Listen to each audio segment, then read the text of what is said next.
And we should be recording. So we're recording. Again, this session is titled Building Language Rich Classrooms, Building Language Rich Preschool Math Classrooms. So welcome everyone, and I'll be putting the sign in the chat, so look for that later on, and about midway through and at the end. And then if you have any questions, let us know. So Molly, go ahead. I'll copy your link and put it in the chat here. Perfect. Thank you, Teresa. So Teresa is going to be putting in the chat a link for everyone to join into a NearPod course. That way we can kind of engage together, collaborate a little bit, and interact in different ways while we're in our session. And I invite you all, if you're able in a place where you're comfortable to do so, to turn on your video. Selfishly, it's way more fun for me to chat with all of you if I'm not just looking at black screens, but I also completely understand that sometimes that is not an option. Thanks, Bailey. I appreciate it. So if you guys could join in on the NearPod, that would be fabulous. But I will also be sharing my screen with you as well so that you can see the NearPod this way, just in case you can't see it otherwise. And let me just make sure that when I share it with sound, because we will be watching a video. All right, here we go.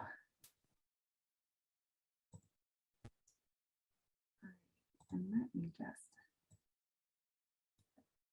excellent. All right. So welcome everybody. Like Teresa said, we're going to be talking today about some tools that you can use to build language-rich preschool math classrooms. And I'm looking, I have multiple screens going. So if you see me looking back and forth, I've got the NearPod running on one computer and I'm chatting with you guys on another one. So I see a couple people joining in on the NearPod.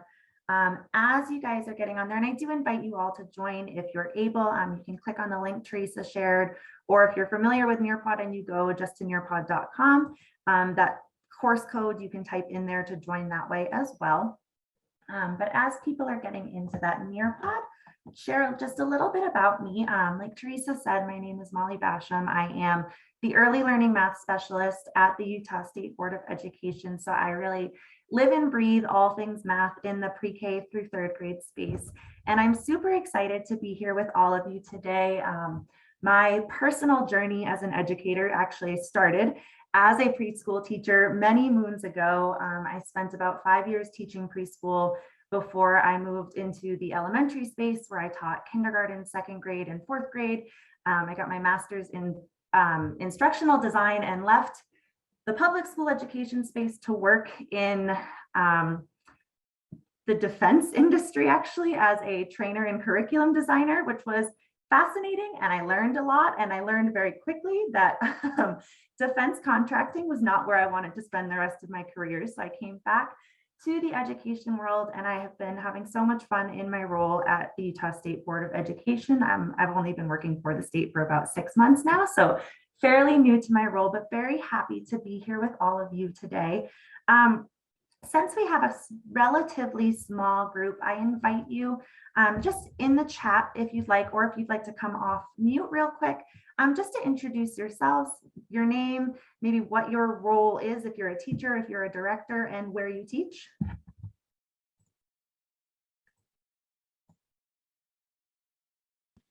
I can go first. My name is Bailey Phelps. I am with Washington County School District. I'm what's called the site lead or the learning coach for the Hurricane Cone. And so we have a main building that has 4 classrooms, and then we have 3 more classrooms that are in elementary schools out here in the Hurricane Valley. So that's my role with preschool. Welcome. Thank you, Bailey. Sorry, I couldn't figure out how to do the NearPod thing. So then I couldn't get back onto the full screen. I'm Tara Thompson, and I am a preschool teacher at South Preschool in Cedar City. Welcome, Tara. Thank you for joining us. Is anyone else? Oh, sorry. Oh, no, go ahead, Ara. I'm Ara Shirley, and I teach actually across the hall from Tara in Cedar City for Iron School District. Welcome. I see Sharon just introduced herself in the chat. Welcome, Sharon. Hi, I'm Natalie Graham, and I teach for USDB. And we recently just set up in St. George. So we are at, we work in a building for Washington County School District. Welcome, Natalie, and welcome, Jennifer. Jennifer just introduced herself in the chat.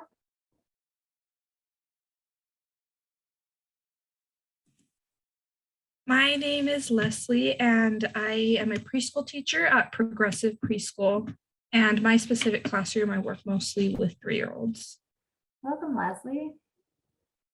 Julian just introduced themselves in the chat. Welcome, Julian. Hi, I'm Kathy Cartwright, and I'm here at USDB. Hi, Kathy.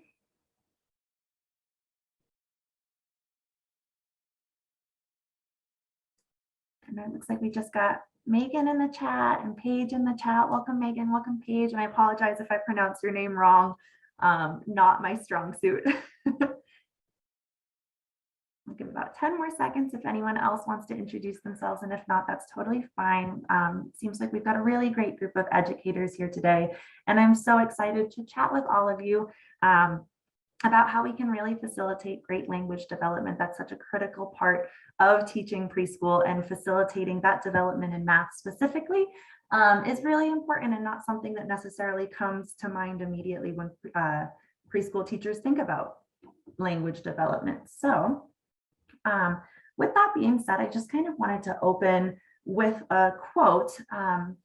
Research has shown that young students in language-rich preschool classrooms continue to reap the associated benefits in vocabulary and reading comprehension well into elementary school. And I think that just really speaks to the power and the importance that you have as preschool educators. You are laying the foundation for everything that these kiddos are going to do on their journey as they move forward into elementary school and beyond. So thank you all for the work that you're doing, and thank you for being here and engaging and improving your practice today. So let me other screen. Here we go. Great. So we're going to open up in the NearPod. If you're not there already, I do invite you to join on there.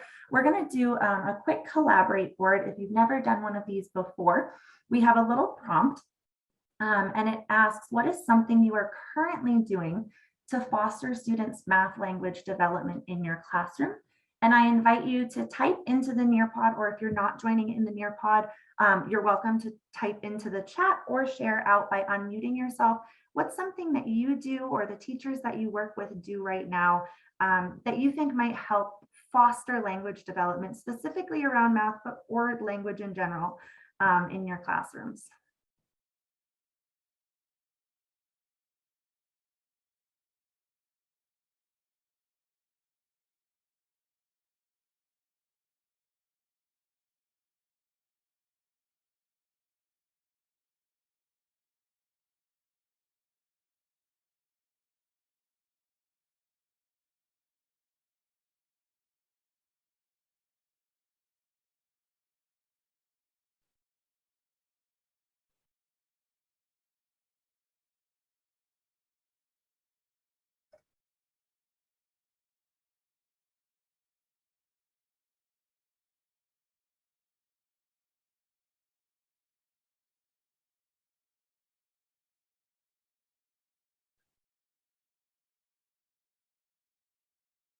Oh, I love it. People doing math daily, sharing the real world. The answers are all starting to pop up on my other screen. Helping verbalize the numbers and the colors. I love that. Oh, I have it, sorry, I have it set to approve before people can see it, and I did not mean to have it set that way. Let me go ahead and accept all those. Those are such great answers. I love that. Embedding graphs, more or less activities, exposing through play. That is so important in our preschool classrooms. Awesome. So thank you all so much for kind of engaging in that little warm-up activity. It helps me realize that we have a great foundation in this group of ways that we can help our students foster that math language of development, showing them not to be afraid with words they're unfamiliar, Sharon. I love that. So if we move on right along. Just real quick, I want to go through our learning intentions and success criteria for today's session. Our goals are that you as educators will understand the role that language plays in your developing preschoolers' math understanding. You'll know that you've been successful if you can explain the importance of incorporating student conversation into math programs. Our goal is also to review research on encouraging language building conversations. We'll know we've been successful if we can describe strategies that we can use to help facilitate those really rich language building conversations. And we also want to be able to apply the Utah Core State Standards for early learning to design activities that help foster language development. So during this session, you're going to get a little bit of time to create a math lesson plan or a lesson plan in another subject that really facilitates that great mathematical discourse. Click on the wrong set of keys. So we're going to start out by taking a look at a video of a teacher teaching a math lesson. And this is a kindergarten lesson, but I think it's totally still relevant in the preschool space. And while we're watching it, I want you to really notice the language that's being used throughout this activity, keying into what kind of things the teacher is saying and what the students are saying, what kind of language is being used. So you are welcome, if it makes more sense to you, to just kind of watch the video and tune in. But if you're someone who needs to organize your thoughts through writing, there's also a graphic organizer. This is going to be a collaborative graphic organizer, so everyone will be typing into it at once. But if you are in the NearPod, you can click on that link, and I ask that you do the first one since you guys are my session one, and I'll be running a second session the other in the next time. But it's just a 2-column organizer for you to jot down anything that really stands out to you in the teacher talk or that really stands out to you in the student talk. And I will drop that into the chat as well, just for those who aren't in the NearPod. And I invite you to hop out of the NearPod real quick and back into our shared Zoom screen, because I am going to share this just from my computer so that we don't have everyone bouncing all around with sound. And because we're only going to be watching a few minutes of the video, not the full 17-minute clip. So I invite you to come back onto our shared Zoom screen. I'm going to go ahead and make this full sized. Is that still sharing with all of you? Okay, perfect. Sometimes it gets wacky when I go from full size to having a split screen. So be watching, listening for that teacher talk, the language that she's using, and the student talk that those kiddos in her class are using. And if someone could give me just a thumbs up, I believe I set it up so you should hear the sound coming through from my computer, but I just don't want to have it playing with no sound going to all of you. So if someone could give me a thumbs up just to let me know that you're hearing it, that would be great. What we are going to do today is called a which one doesn't belong.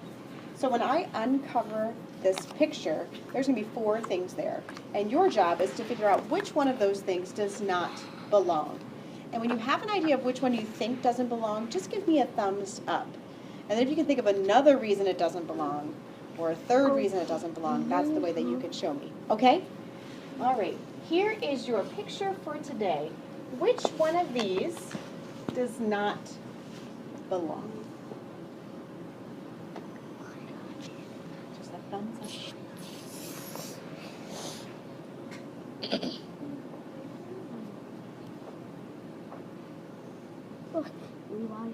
Turn and tell your neighbor which one you think does not belong and why. Red. The red and the flower cut of blue. Arrow. Arrow. I don't have that arrow too. The red one because it's a different color. No, I'm blaming you. Ready? On the count of 3, let's come back together. 1, 2, and 3. Okay, somebody tell me which one they think didn't belong and why. Which one do you think didn't belong and why? Levi. Ransom, which one did you think didn't belong and why? The oval. The oval. Which one is the oval? Can you just point to it from where you are? That one. This one. And you said this was an oval? And why doesn't that oval belong to you? Because it has no point. It has no points.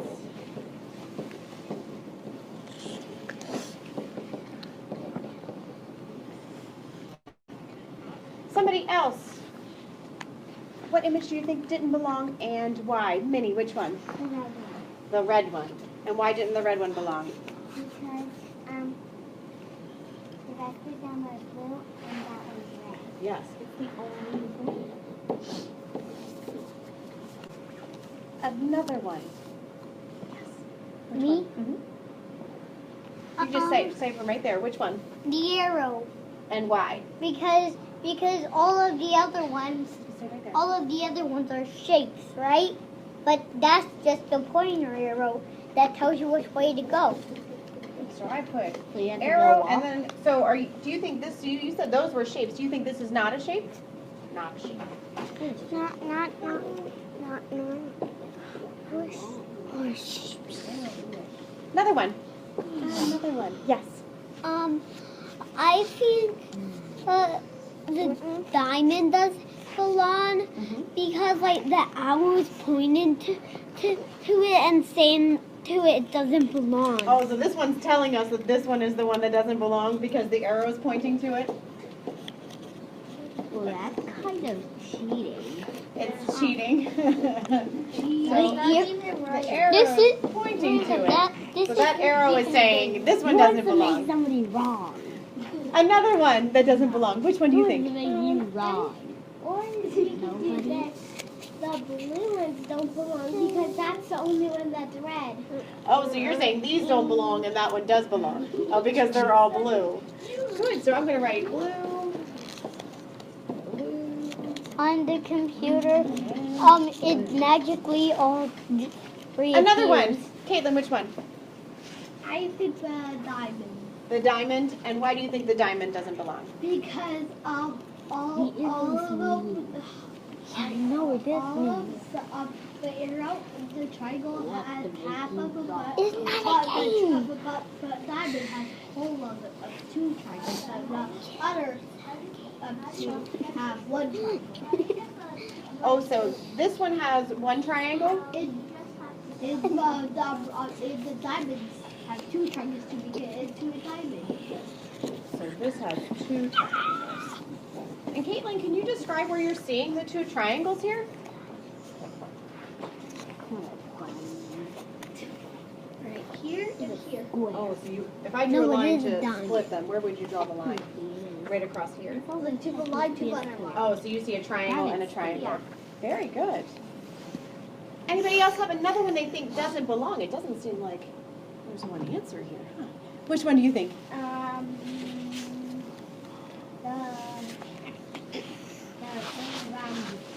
The rhombus? So I heard diamond and then I heard rhombus. So I'm going to, diamond was before and then you just called this a rhombus. And why doesn't the rhombus belong? All the other ones have 2 sides. They don't have, oh, so this is the only one with 4 sides. What's everybody think about that? Does this is this the only one with 4 sides? Yeah. 1, 2, No? 3, 4, 5. Oh, this one has 5. The arrow has 5.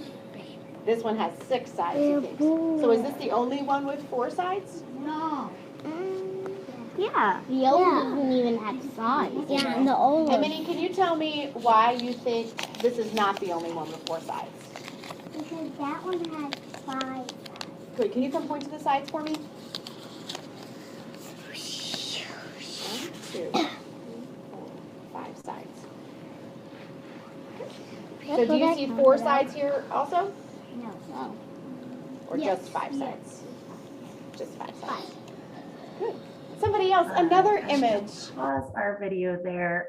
It's such an amazing lesson, and I think it would be so easy to watch through the whole thing. But I want to take some time now and give you guys a chance, there we go, to share out what you noticed in this video. I was watching the note-taking document as we were going, and I loved what you were capturing that the teacher was saying and what the students were saying. So if you feel compelled to unmute and share something that you noticed or maybe something you wondered about that lesson, I invite you to do so, or if you'd like to share it in the chat as well, that's totally fine.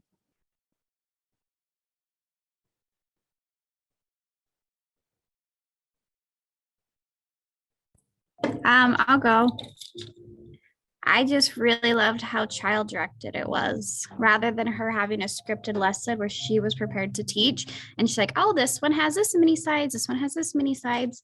The kids were so engaged. They were learning so much by that trial and error. So I just thought it was amazing. Yeah, thank you for sharing, Megan. I liked how open-ended it was. It was higher level thinking, because when I went in, I looked exactly at what shape I thought didn't fit. But then I watched her just open that up and there wasn't a wrong answer. And it was all about, I loved their answers and it was such higher level thinking. Yeah, absolutely. I noticed with the teacher talk that everyone was capturing, every single question she asked was an open-ended question. It was a why this? What do you think? It was never a, do you think it's this one? Do you think it's that one? It was inviting those students to talk, to think deeply. Yeah, Paige, she expanded on it. And not all people see the same way. Some of them see it different, and there really wasn't a right or wrong answer. Absolutely. Anybody else? I think as adults, we tend to think they're like, this is the correct answer. And children teach us that there is more than one way of thinking. We need to think outside the box. And some students will give you answers something that you would have thought of. And that's why it's so important to ask those open-ended questions and let them express themselves and their thoughts. Yeah, thank you, Leslie. I think especially in the math space, as adults, we think of math as having one right answer that we need to get to a solution to find that right answer. And these kiddos in this video, I think, are a great example of how math can be so much more open-ended, and it can be thought about in such different ways. And really, that's what we want to foster in our students, is that kind of problem solving and diverse open-ended thinking. So I love that. Thank you, Leslie. Anybody else? I really liked how you could hear the kids thinking out loud, even when they weren't actually shouting it loud enough that the teacher could hear. The video picked up on their thoughts, and they were all thinking. Like, I heard one little kid say, the oval doesn't even have sides. And I just loved how it was super a discussion. And a lot of times people think that kids can't actually have a discussion. Yeah, but we know in the preschool space, it doesn't matter how little they are, they can have a discussion and they can think deeply. And I think this teacher gives us a really powerful example of an activity that can foster that deep thinking and foster that deep language environment, language development. So for the sake of time, we're going to move along, but I do want you keeping this video kind of in the back of your mind. What I'm going to invite you to do next is to take a look at an article, and then we're going to break off into some breakout rooms to chat about it. So it's not going to let me capture the link that way. Capture it like this for those who are not in the NearPod. The article is a little bit lengthy, but it is a fairly quick read. So we're going to take about 10 minutes or so to read it. And what I'm going to invite you to do is, as you're reading the article, if you want to turn off your camera while you read, just so that everyone, I know when I read, I like stick out my tongue while I'm focused. I make all kinds of crazy faces. So I'm going to invite you to turn off your camera while you're reading. And then I just ask that when you're finished reading, if you're comfortable to do so, turn it back on. That will give me a good sense of who is ready to move on with our discussion.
All right, welcome back. So I had big intentions of us going into breakout rooms to chat about the article, but for the sake of time, and since we have a fairly small group, I'm going to just invite anybody who would like, if there was any wows or wonders that you had while you were reading that article, anything that really stood out to you, if you want to share either in the chat or by unmuting your mic, I invite you to do that now before we move on with our session.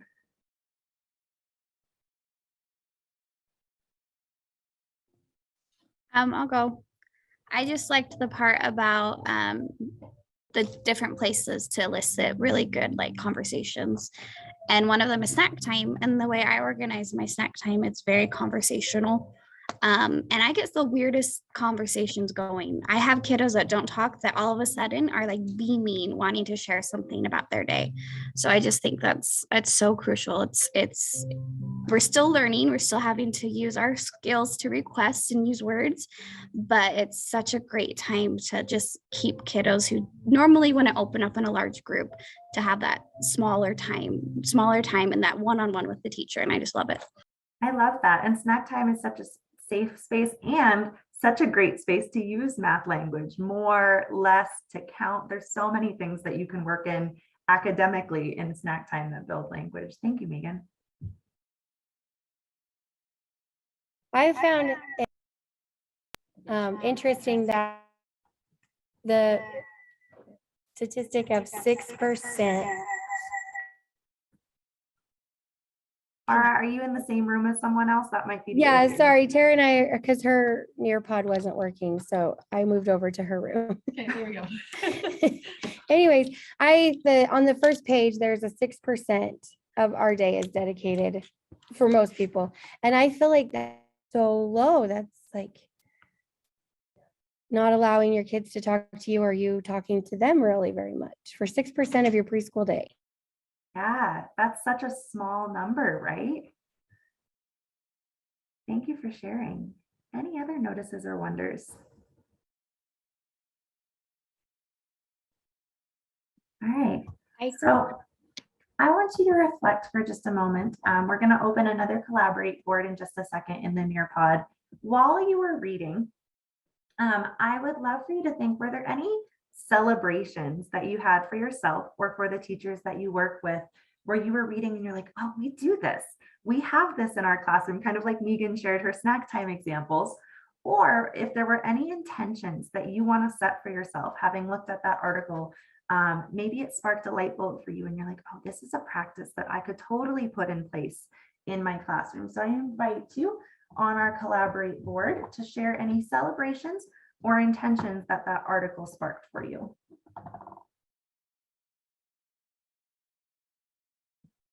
And this time I should not have to improve them, so I checked the right box.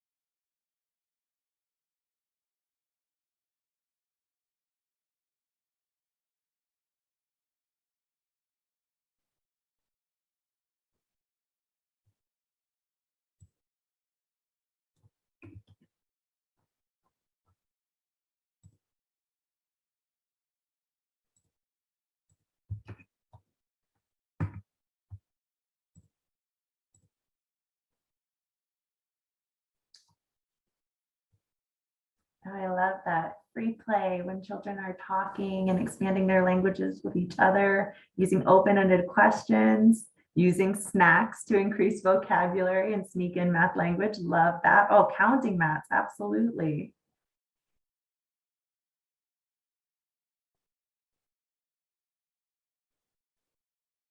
Oh, one-on-one questions and conversations is so powerful. I love that.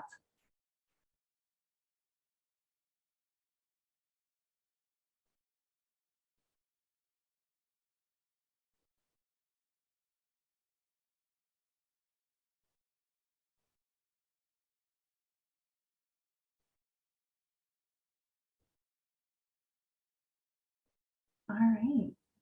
Thank you to everyone who shared their celebrations and their intentions. Oh, dragging quieter children into the conversation. I love that so much. We have about 10 minutes left together today, and I want to give you guys some time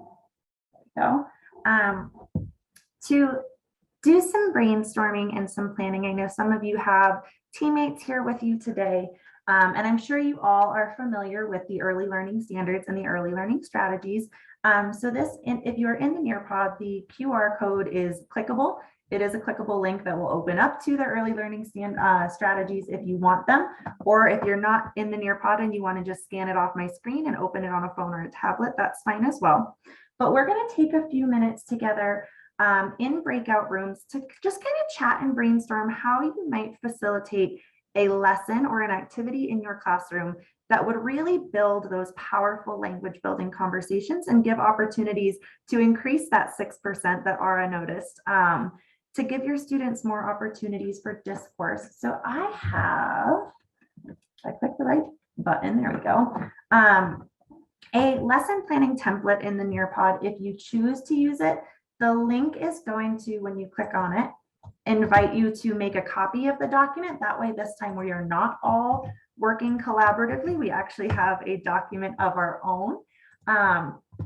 And I am going to open up some breakout rooms. So I invite you, while you're in your breakout rooms, to just kind of use, and we're going to make them super short. I wanted to give you more time, but our time together absolutely flew by. But I'm going to invite you to use your time in breakout rooms to think about an upcoming math topic or math standard that you're going to be working on with your preschoolers soon, and think about some strategies, maybe some open-ended questions, some opportunities, some materials you might bring in to really build those great conversations with your students. So I'm going to go ahead and let me just make sure that we've got everyone in breakout rooms with other people. I don't want to leave anybody hanging on their own. And I will go ahead and open those rooms up for us now.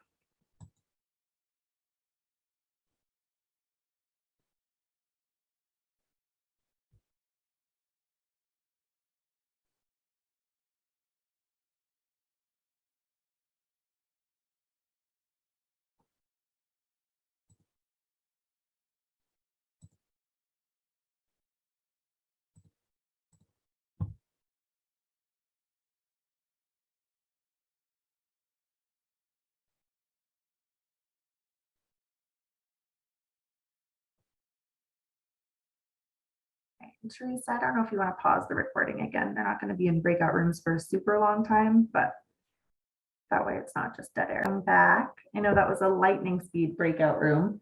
Give everybody else just a couple more seconds to return.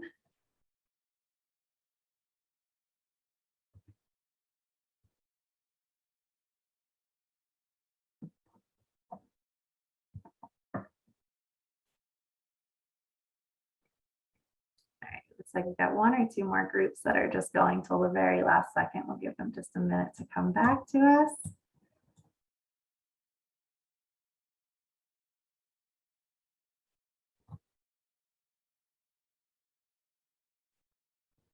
Welcome back. Welcome back. We got one room going till the very last second. They should be coming back to join us any second now. Here they are. All right, welcome back, everybody. I know that was just about the shortest breakout session ever, but hopefully there's never enough time. Hopefully you did get a chance to chat at least a little bit, maybe spark some thinking of how you might build some of these great language building techniques into your classroom. Before we run out of time, I did want to direct you guys, if you're in the NearPod or if you're just watching my screen, to a document that my colleagues and I built with just some additional resources for all of you. It includes the article and the video that we watched today, as well as some other really great resources, videos, websites, articles that you can use to help build your practice as professional preschool teachers. Again, in that NearPod, that link, the QR code is either a clickable link or you're welcome to scan it. And these slides, as well as all of the resources, are in the participant folder, so you can access them there as well. Thank you all so much for engaging today. I wish we had more time to chat and to plan. But I just want to say thank you so much to all of you. Please don't ever hesitate to reach out to me in the future if you want to chat about language development, building preschool classrooms that have that rich math language and rich math conversations going on. I would absolutely love to. And in our last minute, I do just invite you. I have a very brief, it's like 3-question feedback form if you're able. And let me just drop that link into the chat as well to fill that out. So if there's any thoughts, comments, suggestions for me to improve this kind of presentation in the future, I would appreciate that. And with that said, thank you all so much for being here today. Thank you for engaging, for sharing your thoughts. And I hope you all have, oh, and Teresa did just drop the sign-in sheet one more time into the chat. If you have not signed in, please do that as well. And have a wonderful rest of your day at the conference. Thank you, everybody.